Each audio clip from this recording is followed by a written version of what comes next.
Je me présente, Elsa Costanzo.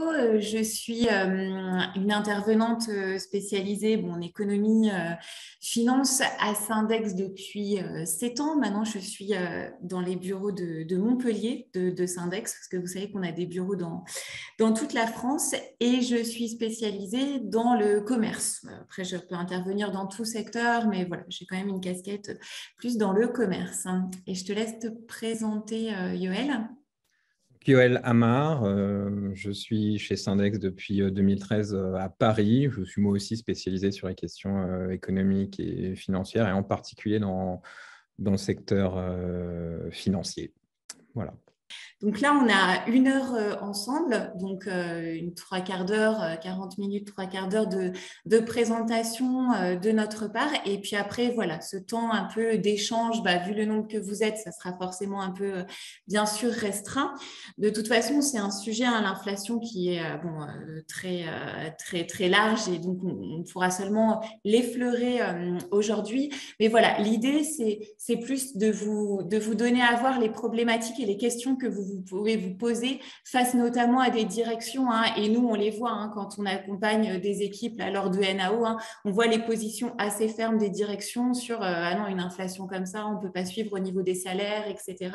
Voilà, c'est aussi prendre du recul par rapport à ce discours des directions, et essayer de voir comment pouvoir les réinterroger. Et après, voilà, ça sera un travail à faire au niveau de votre entreprise, de votre secteur d'activité. Mais là, l'idée, c'est de vous donner un panorama un peu général. Voilà. Alors, dans un premier temps, nous allons voir une définition de l'inflation, et aussi voilà comment aussi pouvoir réinterroger peut-être cette définition, voir ce qu'il en est depuis le début de la crise, puisque il faut aussi avoir conscience que le début de la crise sanitaire, ça a été non pas une inflation, mais une désinflation, une baisse des prix. Et ça, c'est aussi important de s'en rendre compte, et puis voir un peu où on en est aujourd'hui et quelles sont les prévisions sur le moyen terme. Ensuite, on va donner un panorama un peu plus des causes structurelles de l'inflation, et interroger les conséquences sur les entreprises selon les secteurs d'activité, et puis voir ensuite les salariés et l'impact qu'il y a pour l'instant sur les salaires, et notamment les salaires réels, c'est-à-dire les salaires retranchés de l'inflation. Alors, donc pour commencer déjà, bien sûr, une petite définition de l'inflation. L'inflation, c'est mesuré par l'INSEE au travers d'un indice des prix à la consommation. Donc, qu'est-ce que c'est cet indice des prix? En fait, l'INSEE va faire des paniers de consommation moyens. En moyenne, un ménage français consomme tel produit par an. Ce panier moyen, il va être réactualisé toutes les années, parce que bien sûr, nos habitudes de consommation évolue au fil des années. Et puis, donc ça, c'est un panier moyen, et ça va donner l'inflation moyenne. Après, il va y avoir des paniers pour chaque catégorie socio-professionnelle, par âge. Enfin, voilà, ils vont aussi pouvoir faire des paniers par type de ménage différencié. On le verra un petit peu après, parce que c'est vrai que selon notamment la catégorie socio-professionnelle, on va peut-être consommer différemment, donc avoir un impact de l'inflation qui peut être différent. Et donc, au fil des ans, via les remontées, il va remonter des prix, notamment via la grande distribution, etc. L'INSEE va compiler tous ces prix et va pouvoir suivre des progressions des prix. Donc, il y a des limites, parce que c'est vrai qu'on a toujours ce chiffre-là en tête. Bon, le dernier qui est sorti, 5,2%. Qu'est-ce que ça veut dire? Et comment aussi l'interroger, ce chiffre, quand une direction peut ne se reposer que sur ce chiffre-là? Déjà, il faut voir que ce n'est qu'une moyenne, donc c'est une moyenne de consommation. Donc, selon nos modes de consommation, selon notre panier propre à nous, en fait, on va être percuté différemment par l'inflation. Chacun est percuté de manière différente. Et notamment, ça c'est important aussi quand même à bien avoir en tête, c'est que les revenus les plus modestes sont beaucoup plus dépendants des prix de l'énergie, et des carburants, puisque dans le panier de consommation, le poids de ces consommations-là va être beaucoup plus important pour les foyers modestes, puisque ce sont des dépenses contraintes et qu'on les a de toute façon. Donc là, comme vous le savez, hein, l'inflation, elle est quand même beaucoup tirée par les prix de l'énergie. On va le revoir un petit peu après. Du coup, ça veut dire que sur les ménages les plus modestes, l'inflation a un impact beaucoup plus important. Donc voilà, déjà avoir ça en tête, c'est très important. Selon que vous habitez dans une grande ville, dans une moyenne ville, selon si vous prenez votre voiture pour aller au travail ou pas, voilà, l'inflation est quand même très vécue très différemment. Ensuite, il y a la contrainte de qualité. Bon, je ne vais pas rentrer dans le détail parce que c'est un peu complexe, mais c'est juste l'idée que l'INSEE va étudier à qualité constante. C'est-à-dire que si vous achetez un téléphone qui est meilleur parce que l'année dernière, il coûtera plus cher, mais comme il a une meilleure qualité, ça va être neutre sur l'inflation. C'est vraiment l'évolution des prix à qualité constante. Or, en fait, on a un problème de contrainte de qualité, c'est-à-dire qu'aujourd'hui, certes, si on achetait un Nokia 3310 comme on avait il y a 20 ans, il coûterait vraiment pas cher, mais en fait, on ne peut plus l'acheter. Donc, en fait, on est obligé d'acheter des produits de bien meilleure qualité. Et donc, c'est quand même une dépense qui est contrainte et ça, ce n'est pas reflété par l'inflation. L'INSEE, pour l'instant, il ne prend pas en compte les produits d'occasion, alors que bon, c'est vrai que c'était anecdotique jusqu'à il y a encore quelques années. Maintenant, ça commence à devenir quand même assez important. Donc, ça peut avoir un impact aussi sur l'inflation qui n'est pas en vrai reflété par les chiffres de l'IPC. Et puis surtout, je pense que un des biais les plus importants, c'est l'immobilier. Parce qu'en fait, quand on achète une maison, c'est de l'investissement, ce n'est pas des dépenses. Un panier de consommation, c'est sur nos dépenses. Donc en fait, ça va être complètement enlevé du suivi des prix de l'inflation, tout ce qui est achat immobilier. Or, vous le savez, l'immobilier a explosé en France, hein, dans les grandes villes, mais pas que, hein, parce qu'en moyenne, en France, c'est x2,5 depuis 30 ans, donc beaucoup plus que l'inflation qui a seulement une augmentation de 30% des prix en général. Donc, vous voyez, au final, c'est quand même, ça contraint quand même les budgets des familles, même si, en effet, c'est de l'investissement et pas de la dépense. Et ça ne sera pas reflété par l'inflation. Et par contre, ce qui sera dans le panier moyen, ça va être les dépenses de loyer. Or, en fait, il n'y a que seulement la moitié des Français qui n'est pas propriétaire, donc qui paye un loyer. Donc, du coup, ça sera, vu que c'est un panier moyen, 2 fois moins important. Donc, au final, le loyer, ça ne représente que 15%. Donc, tout ce qui est dépenses pour habiter, ça va représenter seulement 15% de nos dépenses de consommation. Donc, vous voyez que ça peut être quand même assez éloigné de la réalité des contraintes qu'on a qui pèsent sur nos budgets et des remboursements, notamment de prêts immobiliers ou des loyers réels pour les gens qui ne sont pas propriétaires. Voilà, c'était des premiers éléments de définition quand même à avoir en tête. Ensuite, je voulais vous retracer un petit peu ce qui s'est passé sur l'inflation depuis le début de la crise sanitaire. Hein. Là, on vous a mis donc mois par mois les évolutions des prix. Donc, vous avez 2 types de mesures de l'inflation. On va avoir le glissement mensuel. Vous voyez, c'est les petites barres vertes. Donc, c'est par rapport au mois dernier, les prix ont augmenté de temps, ont baissé de temps. Et la courbe en vert foncé, ça va être le glissement annuel, c'est-à-dire par rapport au même mois de l'année précédente. Sur un an, comment les prix ont évolué. C'est-à-dire qu'ils peuvent évoluer très fortement d'un mois sur l'autre, mais si au final, dans l'année, il y a eu plutôt une tendance baissière, sur l'année, au final, on va être sur une courbe plate. Donc, c'est important d'avoir les 2 visions quand même en tête. Et ce qu'on voit, ce qui est intéressant quand même à voir, c'est la première touche rose. Au niveau, vous voyez, ça, c'était la crise qu'on a connue en 2020. Vous voyez qu'il y a eu des baisses des prix. En fait, la crise a d'abord été une crise de désinflation. Les prix ont baissé sur le début de la crise et notamment les prix de l'énergie, du pétrole, etc. Pourquoi ? Parce qu'il y a eu la demande qui a chuté d'un coup. Bien sûr, on était tous confinés, on n'achetait plus, mais ça, c'était au niveau mondial.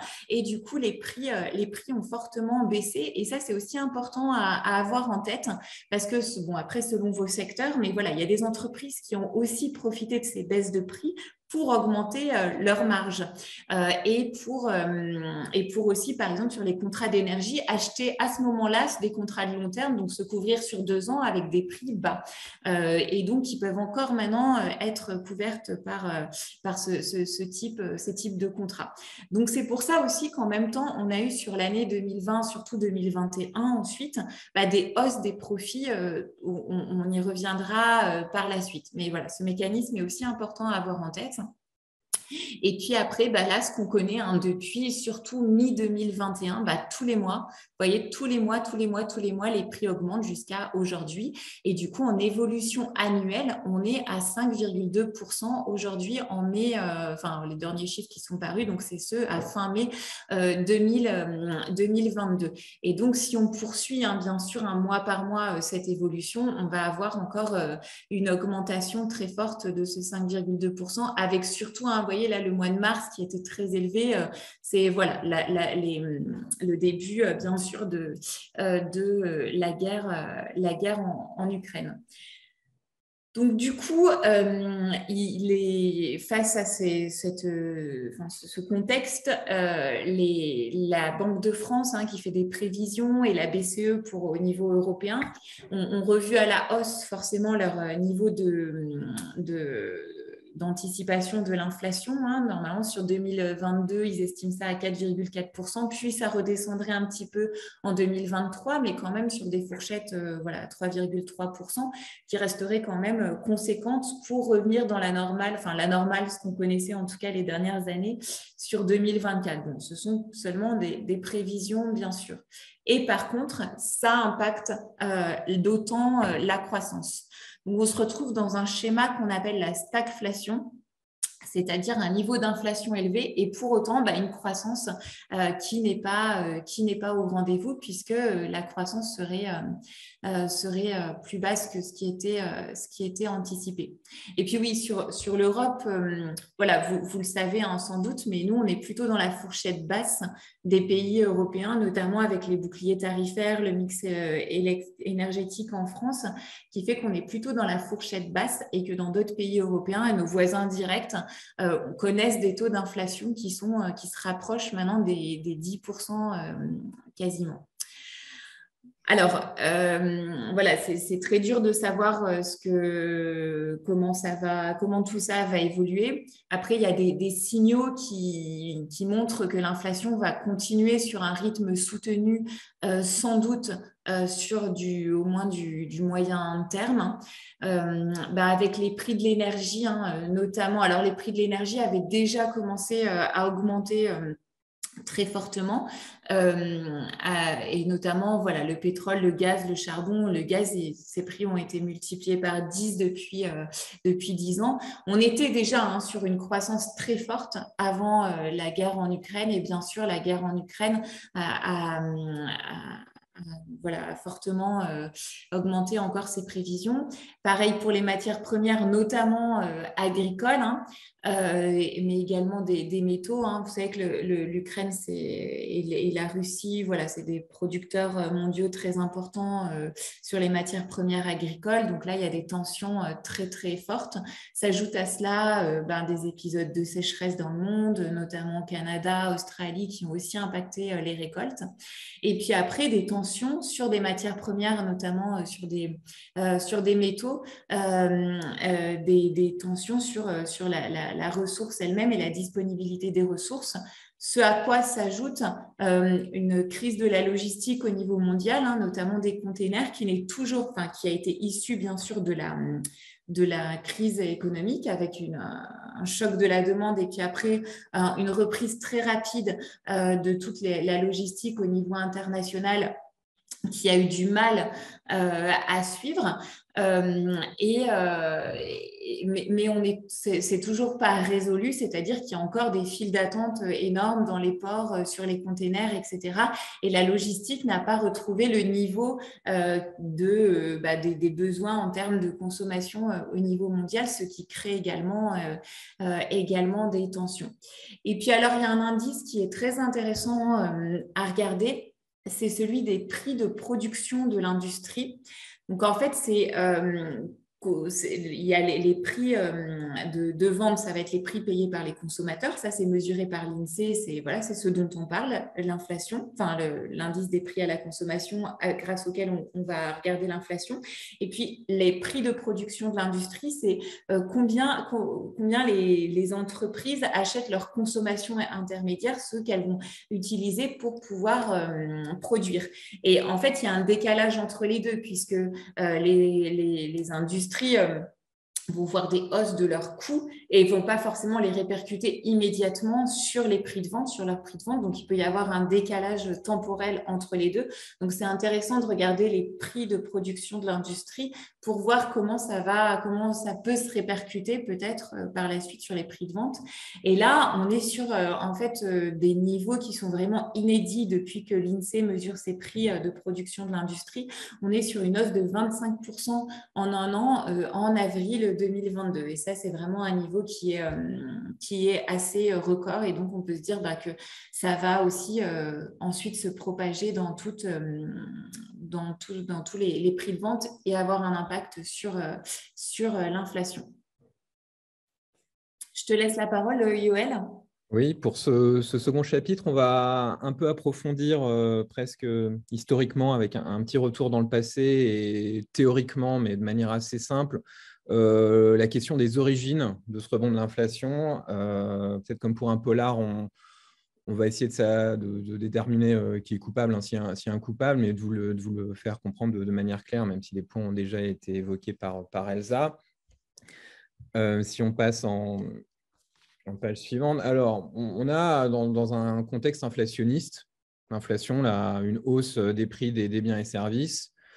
Une des causes possibles, ça peut être une dynamique économique, une demande notamment, une demande de consommation, une demande d'investissement élevée, avec une offre en face qui ne peut pas suivre. L'inflation était une sorte de déséquilibre de marché, une demande très supérieure à l'offre, en principe du moins, crée de l'inflation. Alors, est-ce que l'inflation actuelle est liée à un déséquilibre offre-demande du côté de la demande?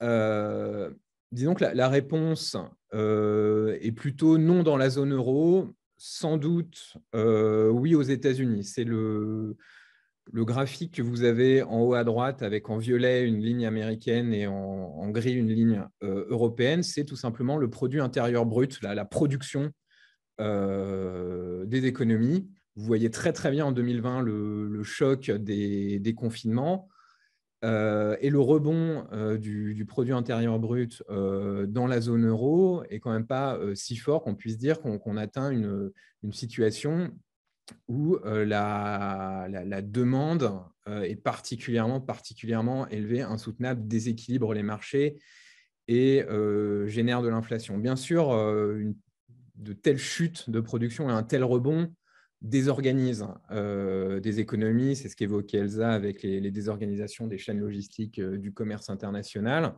Ça joue sur l'inflation, mais on ne peut pas parler d'un excès de demande structurelle, ce qui pouvait être le cas des grandes économies développées des années 60. Ces fameuses 30 glorieuses sont des contextes de demande structurellement forte qui généraient de l'inflation. Mais à cette époque, dans les années 50-60, l'inflation cohabitait avec une forte croissance et un développement des économies. En revanche, et c'est cette fois le graphique à droite mais en dessous, quand on regarde non pas au niveau des zones géographiques, mais par type de biens ou de services, on voit que 2020, il y a bien un déséquilibre de marché qui est une très forte demande au niveau des biens et au détriment des services pendant la crise sanitaire. C'est tout à fait logique pendant une crise sanitaire où les services sont pour beaucoup des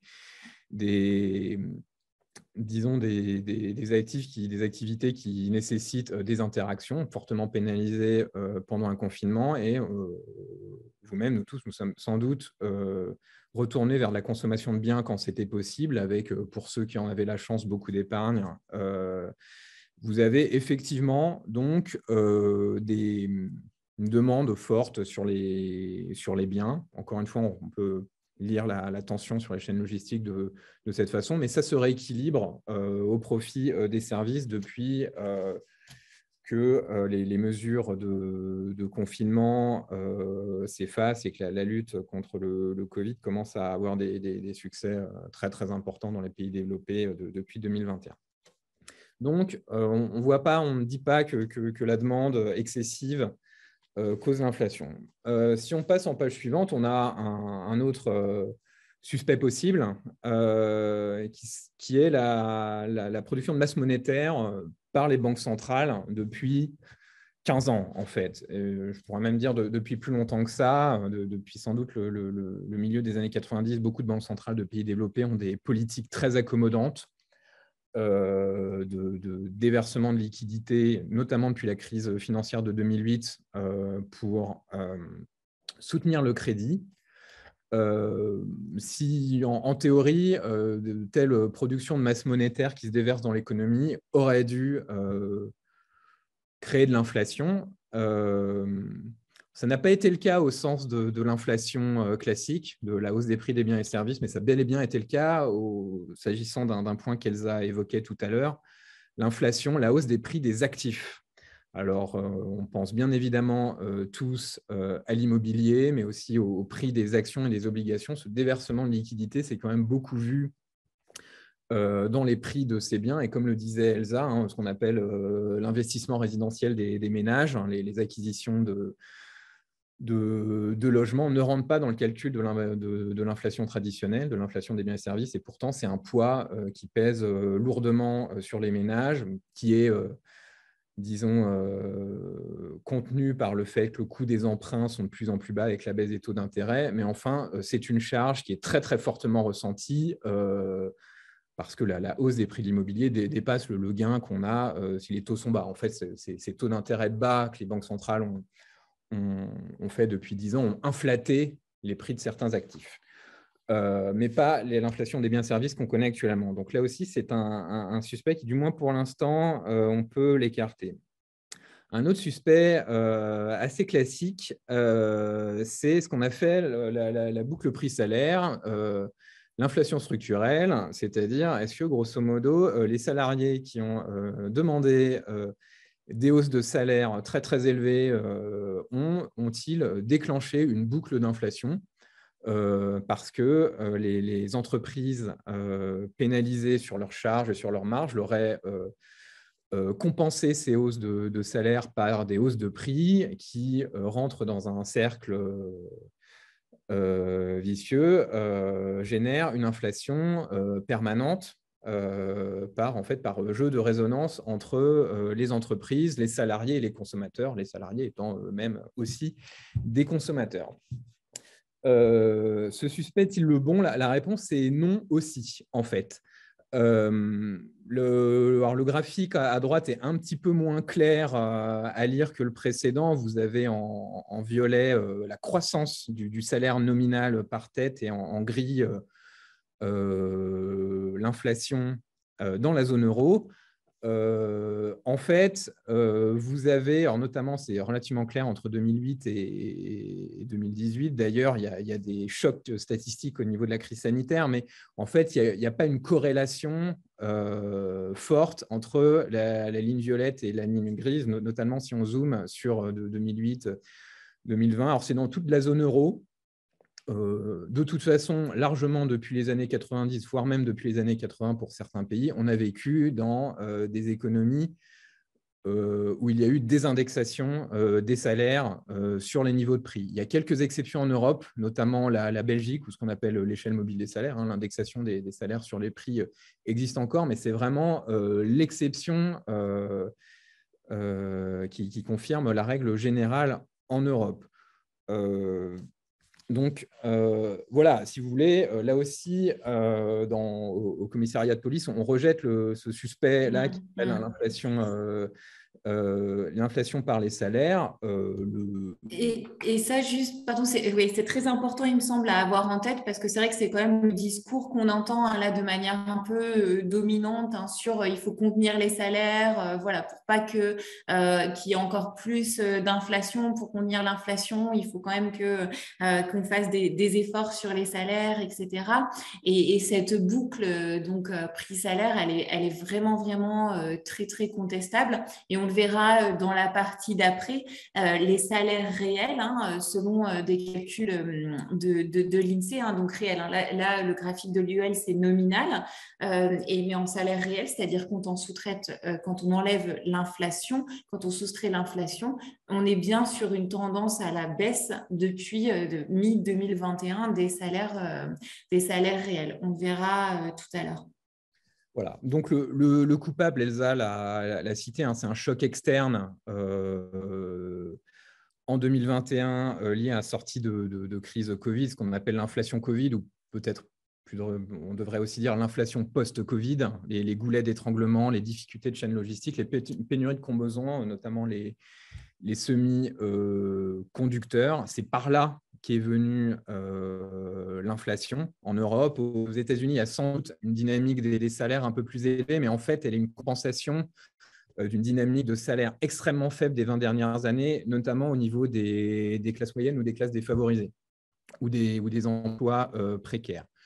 Un autre point à noter, c'est très important, on est dans une situation d'inflation sectorielle qui ne se répartit pas de manière équilibrée sur l'ensemble des secteurs, des biens ou des services.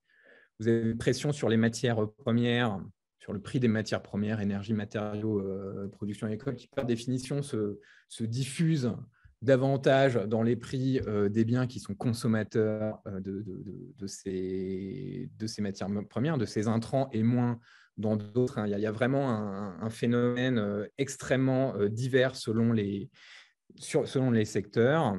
Il y a une inflation de long terme qui est possible, qui est liée à la transition écologique. Ce sont des coûts importants, nécessaires d'ailleurs pour sauvegarder notre planète, qui directement peuvent ne pas alimenter immédiatement la productivité des salariés, les investissements pour faire que l'énergie consomme moins de carbone. C'est très, très simple pour la Terre, mais ça n'alimente pas directement la productivité des salariés. Donc, ça peut générer un petit peu d'inflation. Mais ça, c'est une facture qui doit donc être répartie entre les acteurs.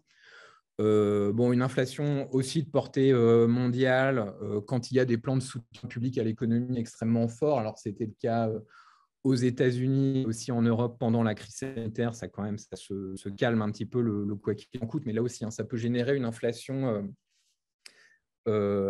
localisée, parfois suivant les dispositifs de plan de soutien ou plus global.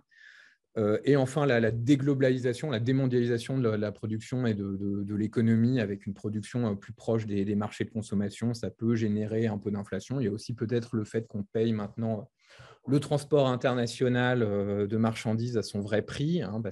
Ça émet du carbone, tout ça, et ça coûte de l'énergie et du pétrole pour transporter. Il y a une inflation qui réside là-dedans, mais encore une fois, on insiste lourdement avec Elsa, ça ne vient pas des salaires.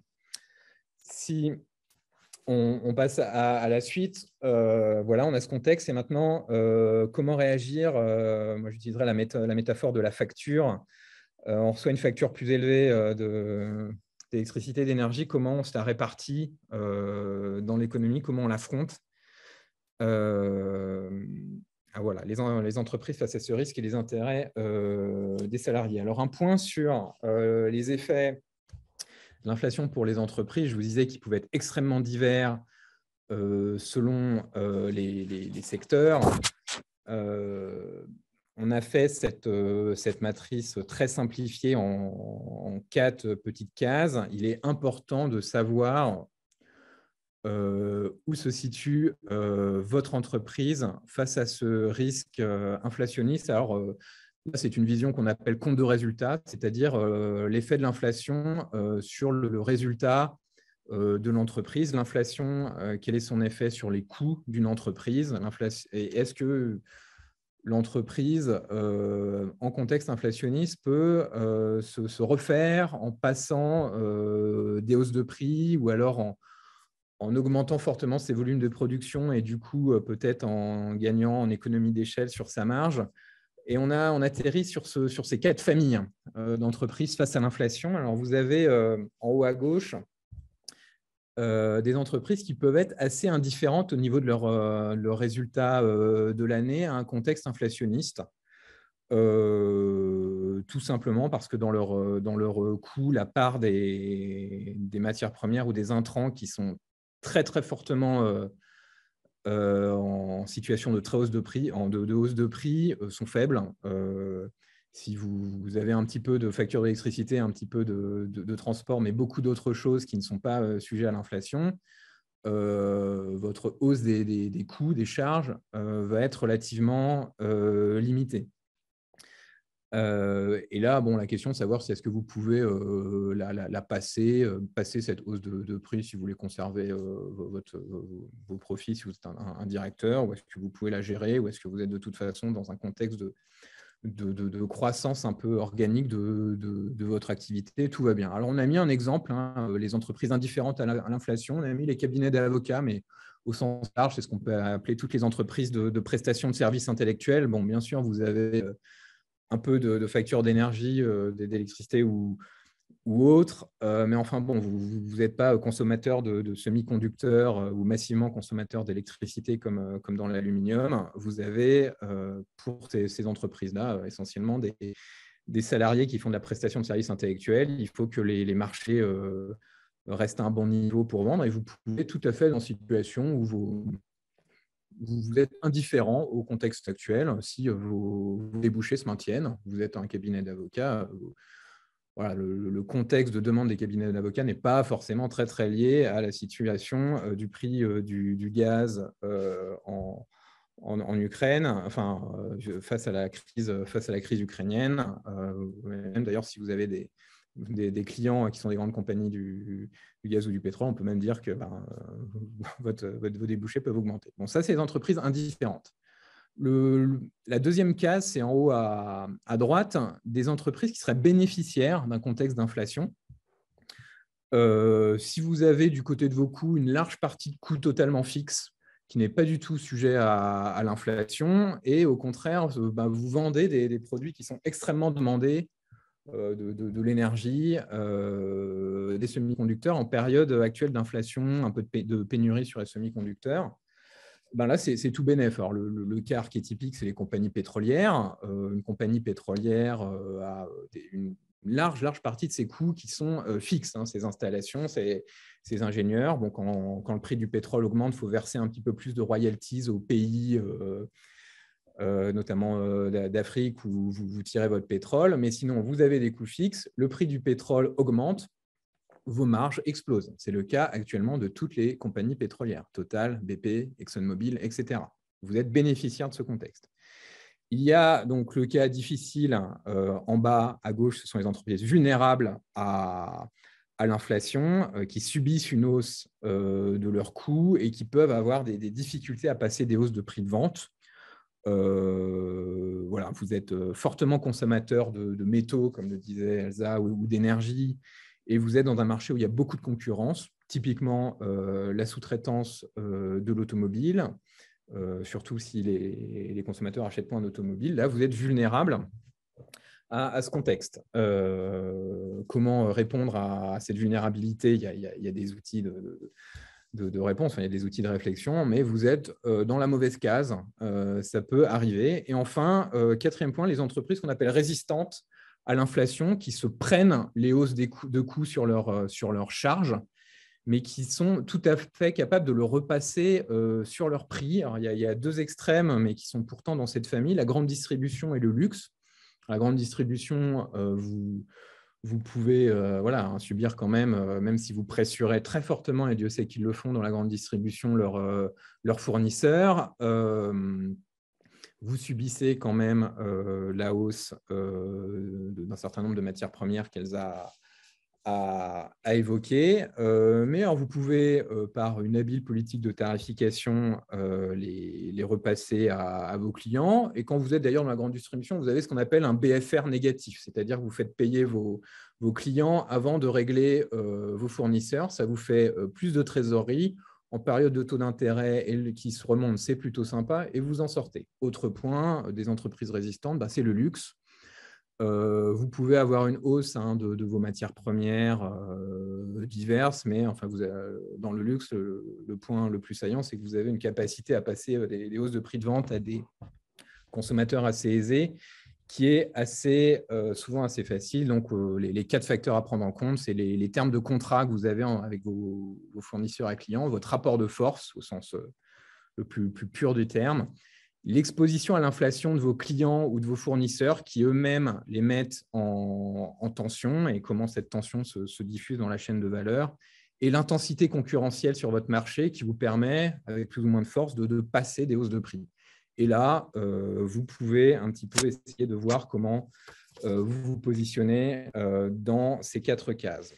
Voilà, bon, je vous ai un petit peu expliqué voilà, ces 4 familles. Alors, il y a un autre point qui est un petit peu comptable, mais je vais en parler rapidement, c'est l'effet de l'inflation sur les bilans, c'est-à-dire l'actif, ce que possède l'entreprise, et le passif, ses dettes au sens large et sa dette à ses actionnaires, ce qu'il doit à ses actionnaires en termes de résultats. L'inflation, pour le coup, a aussi des effets sur le bilan. Alors, on commence, comme je le disais, par le besoin en fonds de roulement.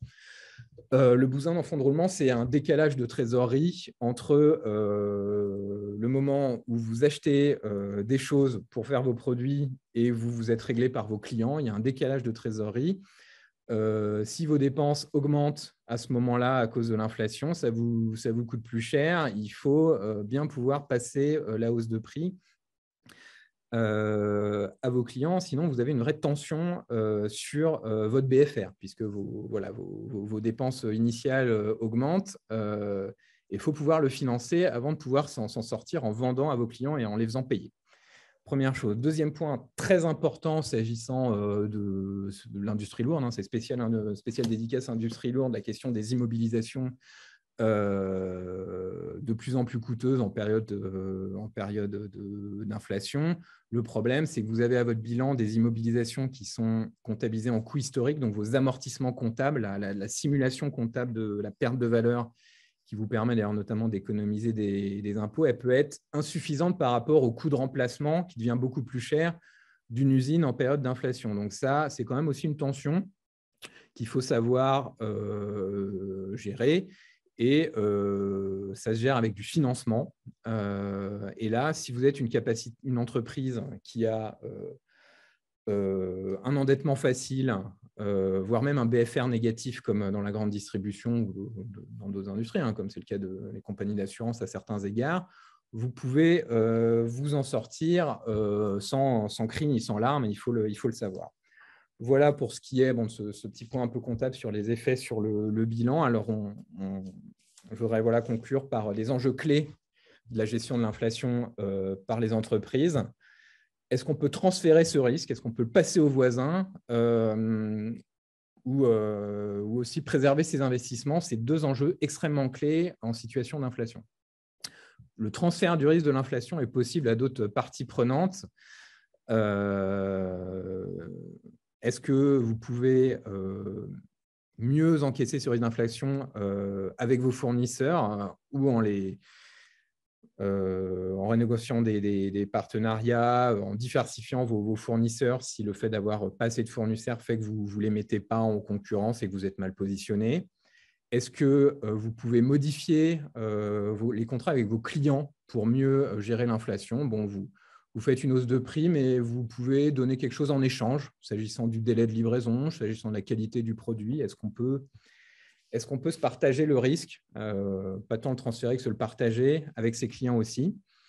Est-ce qu'on peut transférer ce risque d'inflation vers les marchés financiers, notamment s'agissant des prix des matières premières? Est-ce qu'on peut mettre en place des stratégies de couverture? Ça se fait beaucoup financièrement via des produits dérivés. Là, il faut le faire bien. Il ne s'agit pas de transformer une boîte industrielle en un casino en termes de paris sur les prix à long terme des métaux ou du pétrole. Et partager le risque, pas tant le transférer que le partager avec d'autres entreprises dans le même secteur, partager les achats ensemble et essayer de faire des gains d'échelle comme ça. On peut aussi accumuler des stocks, une stratégie de stock. Ça peut être une manière de transférer le risque ou de l'assumer avec d'autres parties prenantes et d'autres parties prenantes que les salariés, et pas écraser les salaires. Une autre question très importante, c'est la préservation des capacités d'investissement comme je le disais, notamment dans les secteurs à forte intensité capitalistique. Et tout pour ça, il faut de la finance. Il faut des capacités d'endettement. Voilà. Donc, après avoir vu l'impact sur les potentiels sur les entreprises, alors je vais finir parce qu'on on a quasiment utilisé déjà tout notre temps imparti sur les effets pour les salariés. Je l'ai déjà évoqué tout à l'heure, donc je vais aller assez rapidement, mais pour vous dire quand même que donc l'inflation, c'est une hausse des prix moyenne et que du coup, on est touché différemment. Et notamment, l'INSEE va regarder des paniers moyens de consommation par catégorie socio-professionnelle pour voir comment les revenus sont utilisés. Et là, vous voyez, alors ça, c'est les éléments sur 2022, le panier 2022. Vous avez celui du milieu, là, le graphique du milieu, ça va être les ouvriers et employés. Et celui de droite, ça va être tout ménage confondu. Et vous voyez que notamment la part qui a trait au chauffage, à l'éclairage, au logement, mais aussi au transport, c'est le bleu ciel, elle est beaucoup plus importante chez les ouvriers et employés. Si on additionne les deux, ça fait 15 plus 17, ça fait 32, versus 14 plus 15, ça fait 29 pour l'ensemble des ménages. Donc, il y a une part plus importante pour ces dépenses, notamment en carburant, pour les transports, mais aussi tout ce qui est chauffage, donc énergie. Plus importante donc pour la catégorie ouvrier-employé. Donc, ce sont des catégories à revenus plus faibles qui sont beaucoup plus vulnérables aux effets de l'inflation qui passent d'abord sur les hausses de prix de l'énergie. Et puis, oui, toujours si on regarde en fait l'évolution justement de l'inflation par catégorie socio-professionnelle, j'avais regardé les chiffres entre 2000 et 2021 sur la hausse des prix. Il y a eu 33% des prix pour l'ensemble des ménages et 37% sur ce laps de temps de 20 ans pour les ouvriers et employés. Donc, ça veut dire que voilà, l'inflation finalement va creuser les écarts et va être plus importante proportionnellement pour les ménages à faible revenu. Donc, voilà, 4 points d'écart sur 20 ans quand même, c'est pas rien. Ce que je vous disais aussi brièvement tout à l'heure, puisque Yoël a parlé du salaire nominal sur la zone, en Europe. Là, j'ai regardé les statistiques de l'INSEE. Donc, il va regarder le salaire mensuel brut, réel et nominal. Donc là, le réel, vous l'avez en jaune et le nominal, vous l'avez en rouge. Et puis, le noir, c'est l'inflation en général. Le salaire mensuel brut, c'est quoi? En fait, c'est vraiment le salaire mensuel de base, c'est-à-dire hors prime, hors prime Macron, etc. C'est important de regarder ça parce qu'en fait, ce qui s'est passé sur 2021, si on regarde les revenus globaux, on va dire ils sont moins descendus parce qu'il y a eu tous ces mécanismes de prime PEPA, de chèque inflation, etc., etc. Mais ce qui importe finalement, c'est quand même le salaire mensuel parce que si on regarde sur un effet de long terme, parce que l'inflation, elle est là et elle va perdurer, elle. Donc, si on répond à l'inflation par seulement des primes et seulement des chèques inflation qui sont juste one shot, on ne va pas répondre aux problématiques de l'inflation. Donc, c'est pour ça que c'est très important de regarder ce salaire mensuel brut parce que c'est le salaire qui est acquis, on va dire, qui va rester, que vous avez, que vous allez avoir continuellement. Et donc là, on voit bien le décrochage depuis 2021. Le décrochage quand on regarde le salaire réel, puisque bien sûr, en nominal, il y a eu des augmentations, ne serait-ce que l'augmentation du SMIC, etc. Il y a eu des augmentations, mais moins fortes que l'inflation. Et du coup, en salaire mensuel brut réel, on est sur un décrochage depuis début 2021. Et ça, il faut quand même l'avoir en tête quand vous abordez les NAO. Alors, peut-être la conclusion, Très Yoël. rapidement, bon, ces conclusions-là, j'en ai déjà beaucoup parlé. Bien avoir conscience que l'inflation, c'est un choc extrêmement divers d'un point de vue sectoriel et que votre entreprise peut être concernée très, très différemment. C'est ce que j'appelle la théorie des cas de famille. Dans ce cadre-là, d'ailleurs, même sur une des familles, certains sous-traitants automobiles peuvent très bien s'en ressortir parce qu'ils peuvent se différencier, certains fabricants de luxe peuvent mal s'en sortir, etc. Donc, l'important, c'est de bien saisir où on se capte face à où on est par rapport à ce phénomène extrêmement varié selon les secteurs. Ça, je pense que c'est assez clair. Et si on passe au point suivant où on veut en venir, voilà, il y a vraiment un enjeu que la facture, comme je parlais tout à l'heure de la facture d'électricité qui monte, ne soit pas assumée unique, par les salariés au regard du contexte. Voilà, les années 2020 et 2021 sont des années de déformation de partage de la valeur ajoutée, mais aussi des risques au détriment des salariés. En 2020, comme l'a dit Elsa, il y a eu des phénomènes d'ailleurs de baisse de charges, de désinflation, voire même de déflation pour certaines entreprises qui ont pu être salutaires pour les marges de certaines entreprises. Ça a été beaucoup plus dur pour d'autres, bien sûr, pendant la crise sanitaire.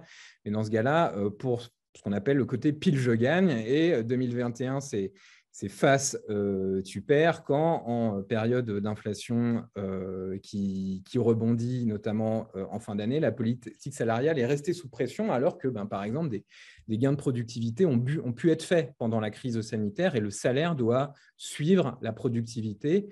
Un salarié qui voit sa productivité augmenter et ses salaires augmenter ne génère pas de l'inflation. La productivité, c'est quelque chose qui ne génère pas d'inflation. Et 2022, c'est est-ce que ce sera tu perds encore plus si on laisse l'inflation effectivement faire son effet sur les salaires réels dont parlait Elsa, sans compensation en fait des gains passés, notamment de 2020-2021 sur la productivité, les succès, les profits, les réserves, les marges de 2020 pour certains et de 2021 pour beaucoup d'entreprises, en tout cas celles qu'on place dans les cases les plus favorisées du contexte d'inflation. Voilà, on va conclure sur la slide suivante, sur notre avis à Elsa et à moi, et c'est l'avis que porte le cabinet Syndex. Toute discussion sur le niveau des révisions salariales en 2022 doit être réalisée avec deux clés de lecture, l'impact de l'inflation réelle dans l'entreprise et non pas imaginé ou dite ou sans preuve ou sans clarté sur l'entreprise, et le partage du gâteau, de la valeur créée en 2020 et en 2021. On peut peut-être prendre maintenant un certain nombre de questions. Bon, après, Oui, conclura. alors je suis en train, voilà, donc on a accès aux questions. Alors oui, il nous reste 5 minutes, puisqu'on doit finir, on doit finir à l'heure. On a accès à vos questions et réponses, donc n'hésitez pas si vous en avez d'autres. On va en traiter un certain nombre. Alors, les 25%, je crois que vous faites référence au prix, à l'augmentation des prix de production industrielle. Et en effet, c'est pour la France, puisque, ah oui, c'est l'INSEE. Donc, c'est bien au niveau de la France. Moi, je vais prendre deux questions à la fois sur les taux d'intérêt, celui de la Fed, donc c'est la Banque centrale américaine, la Réserve fédérale américaine, et puis d'une manière générale, est-ce que la hausse des taux d'intérêt calme l'inflation, et comment ça joue? Ça joue par l'effet prix de l'emprunt. L'emprunt est plus cher, l'endettement est plus cher, l'investissement est plus cher. Réellement, les hausses de taux d'intérêt qu'on est en train de voir, puisque la Réserve fédérale a annoncé une hausse assez élevée de ses taux directeurs et que ça va jouer sur les marchés, on peut peut-être aller vers ça aussi en zone euro. En fait, c'est l'équilibre par la récession. C'est qu'on calme l'inflation en ralentissant l'économie. Ce qu'on pense au cabinet Syndex, c'est un peu une défaite c'est une défaite au sens où, en contexte d'inflation, l'inflation, elle est très liée à des déséquilibres sectoriels qui peuvent être réglés, on l'espère, autrement que par le fait de mettre l'économie en ralentissement de manière extrêmement forte. Alors, quel est l'impact de la parité euro-dollar sur les prix à la consommation? Alors, c'est très simple. Vous avez vu que l'euro baisse par rapport au dollar. On n'est pas très loin de la parité. Beaucoup de matières premières sont libellées en dollars pour leur paiement. Alors, bon, il y a un petit enjeu avec le gaz russe, mais c'est un point particulier. Donc, un euro qui baisse, c'est qu'il faut plus d'euros pour payer du pétrole en dollars. Donc, ça fait augmenter du pétrole ou du gaz ou d'autres choses qu'on libelle en dollars. Donc, ça augmente les prix des matières premières. Donc, ça joue, ça doit augmenter l'inflation, mais en année N. C'est-à-dire que ce n'est pas… si l'euro se met à remonter, ça peut au contraire avoir un effet de désinflation. Oui, et c'est pour ça qu'on est beaucoup plus sensible cette année à la hausse là, sur cette crise actuelle, à la hausse des prix du pétrole que ce que ça avait été lors de la crise précédente.